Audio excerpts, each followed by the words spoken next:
Os barões cruzados franceses e os venezianos conseguiram tomar Constantinopla. Isso devido ao conselho dado aos guerreiros ocidentais pelos venezianos, que aconselharam fazer o ataque por mar e não por terra. Constantinopla caiu em 10 de abril de 1204. Teodoro Lascaris foi eleito ao trono após a fuga de Murzufli. Murzufli esse que havia se tornado imperador pela força. Ele fugiu de Constantinopla pelo porto de Doree. Doree se escreve D-O-R-E-E, com acento no E, com acento agudo no primeiro E. Quando os cruzados sitiavam, ou seja, enquanto eles sitiavam a cidade, Murzufli escapou, no caso, pelo porto de Doree. Até mesmo clérigos lutaram nesta batalha durante a tomada de Constantinopla. Clérigos esses que, dentre eles, pode-se citar o bispo de Troyes. Troyes se escreve T-R-O-Y-S, e de Soissons, que se escreve S-O-I-S-S-O-N-S, que eu suponho que Soissons seja uma região da França, pelo nome. Os barões cruzados franceses e os venezianos conseguiram tomar Constantinopla. Murzufli chegava mesmo a andar pela cidade armado. Ele basicamente, mesmo após ter tomado o poder de Alexis, não tinha paz, mesmo tendo, digamos assim, o poder do Império nas suas mãos. O escritor escreve que eles violavam sepulcros, profanavam igrejas e até mesmo estupravam mulheres durante o saque de Constantinopla.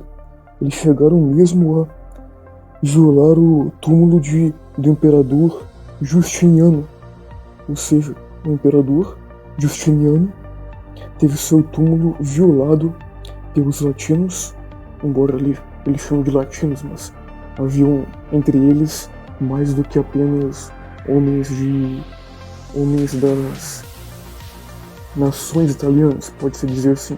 Veneza, eu suponho que outras.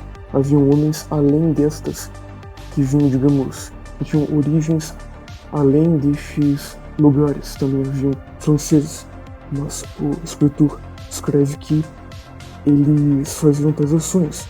Eles violavam sepulcros, profanavam igrejas, estupravam mulheres e chegaram até mesmo a violar o túmulo do imperador Justiniano.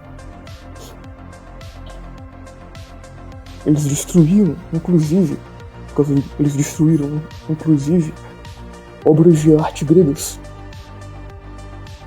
E eles, basicamente, o que eles faziam? Eles pegavam as obras de arte, as estátuas, por exemplo, que eram feitas de materiais preciosos, como, por exemplo, o bronze, e eles, pelo que eu me recordo, conferindo aqui, eles, basicamente, derretiam. Por exemplo, havia uma estátua de bronze, eles pegavam a tal estátua e eles derretiam, eles queimavam, basicamente, e transformavam isso em moeda, em dinheiro. Porque basicamente eles tinham um desprezo pela imagem de cultura e de conhecimento que os gregos tinham, que o Império Bizantino, sob certo aspecto, representava.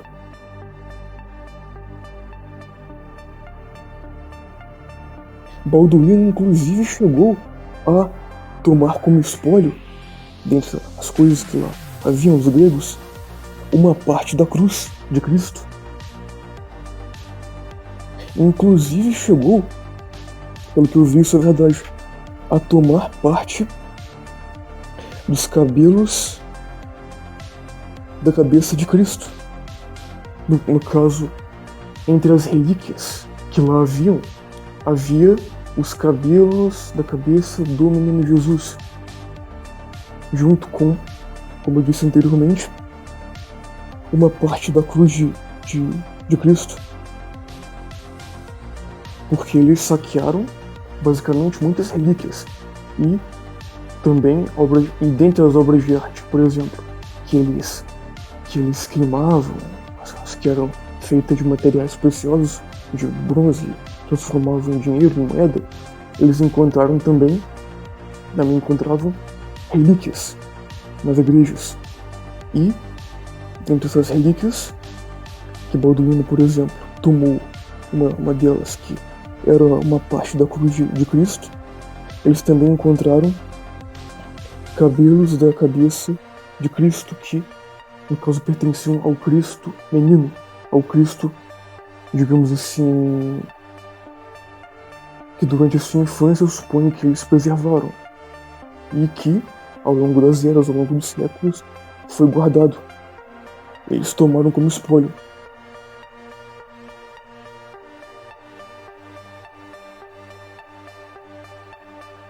Um exemplo disso foi, no caso, suponho que foi um clérigo. Depois eu tenho que confirmar. Depois, quem quiser, tiver um interesse, confirme se ele era um clérigo ou se ele era um nobre guerreiro. Embora alguns clérigos também lutaram. Foi no caso Martin Litz. Martin Litz se escreve Martinlitz, que ele tomou uma dessas relíquias e a protegeu contra os perigos. Ele, inclusive, após o saque, ele, no caso, foi por mar para ir embora com o que ele havia tomado.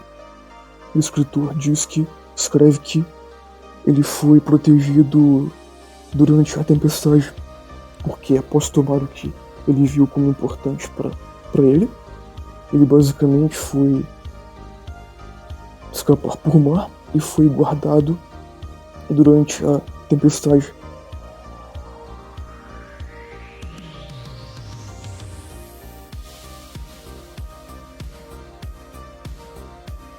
E basicamente eles tomaram muitas relíquias que, inclusive, os clérigos gregos, eles sentiram muito, porque, pelo que me recordo, haviam histórias de que tais relíquias, que por eles foram tomadas, foram saqueadas, performavam muitos milagres, desde curar cegos, a ajudar os coxos e homens que não podiam andar.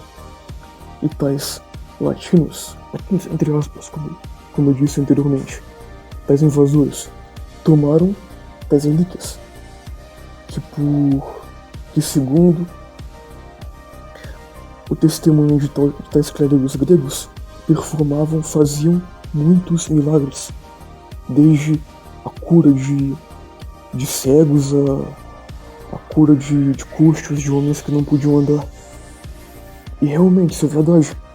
Eu pesquisei, e Balduíno, posteriormente, ele vendeu essa parte da cruz de Cristo. Ele usou como um colateral em um empréstimo, aquela coisa que muitos usam, né? Usou como colateral em um empréstimo e posteriormente ele vendeu. E ele encontrou, dentre os espólios, uma parte da cruz de Cristo. Uma coisa que muito me espanta e muito me faz pensar. Como que mesmo entre homens de fés distintas, porque eles eram ortodoxos, os gregos, havia essa estima, havia essa crença no poder das relíquias. De fato é verdade. Os milagres, eles não pararam com o que Cristo fez e com o que os apóstolos fizeram. Tanto que eles espoliaram, saquearam as relíquias, além das obras de arte que eles, feitas de metais preciosos que eles pegaram, queimaram, talvez o termo seria fundir, no caso, e transformaram em dinheiro, em moeda. Eles ainda tinham um respeito mexido pelas relíquias. Basicamente isso. Olha, terão mais vídeos, provavelmente nessa semana ou na próxima. Mas no mínimo, um vídeo por semana será publicado.